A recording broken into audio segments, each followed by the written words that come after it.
In the early 70s, OPEC didn't like what we were doing in Israel. Same old story.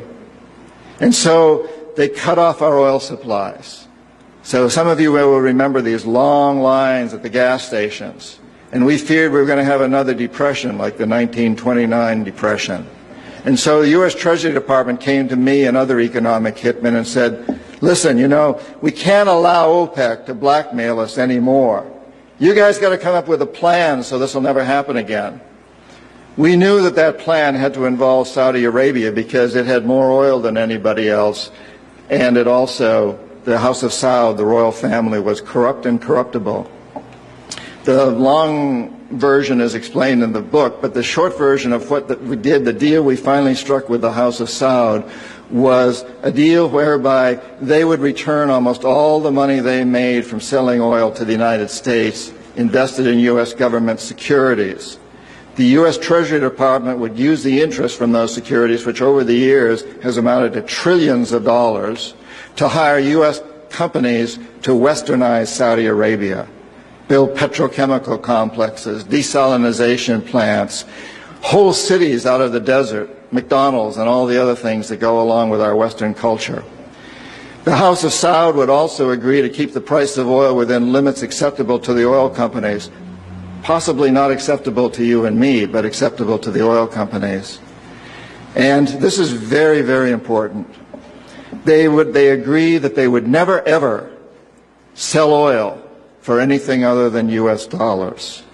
This happened in the early 70s, right after we'd gone off the gold standard because we were bankrupt, because we could not pay off our debts to European countries in gold. Nixon took us off the gold standard. And then we were stuck with a situation as why will anybody in the world use dollars? So very shortly we came up with this plan, which in essence put the dollar on the oil standard. You cannot buy oil on the world market for anything other than dollars, and that's very important to the corporatocracy. Our part of the bargain was we agreed to keep the House of Saud in power, in control. It was an amazing deal, the deal of the century. It was history-making, incredibly powerful deal that we struck with Saudi Arabia, and it's held.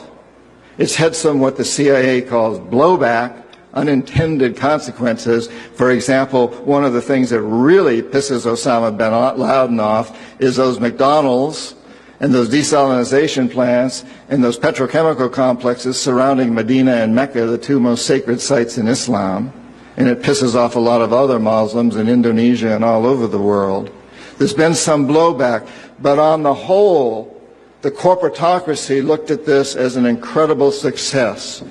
I had done my job. We economic hitmen did a great job with that one. So we decided that Saddam Hussein ought to accept something very similar. Now, probably a lot of you know that Saddam has been our boy for a very, very long time. You may remember Abdul Karim Qasim, who was president of Iraq in the early 60s. Qasim came up with a unique concept. He said, Iraqi oil ought to go to benefit the Iraqi people. How novel is that?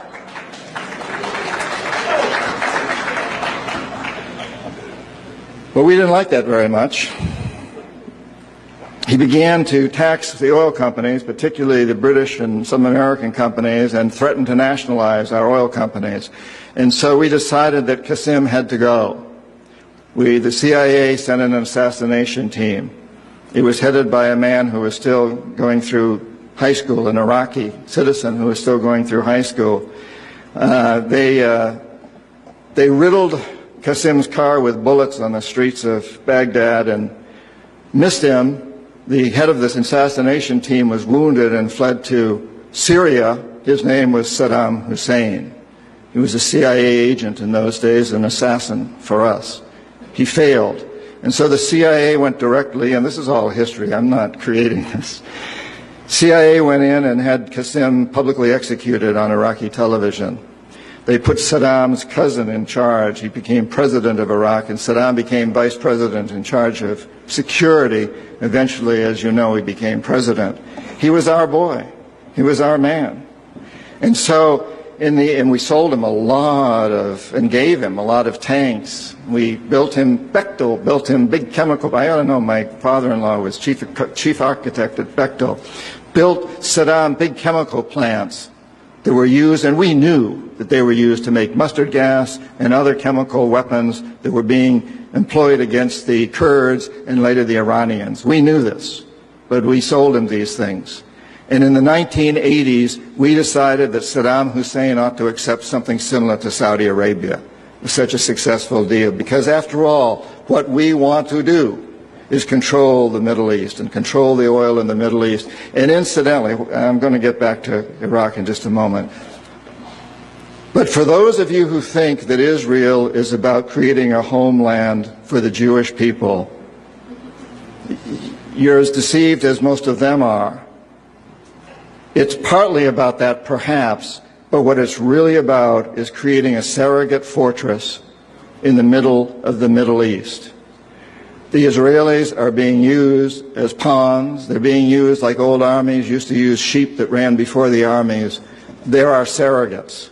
And their leadership knows that. Most Israelis probably don't. They think they're creating a homeland. But it's a very, very sad situation of what's going on there. And of course, the Lebanese and the Palestinians are caught in the middle of this. And Iraq is part of that too. We have to remember that Middle Eastern oil is the oil that's used by a great deal of Europe, and China and Japan. If we control Middle Eastern oil, we control our biggest potential competitors, Japan, China, Europe.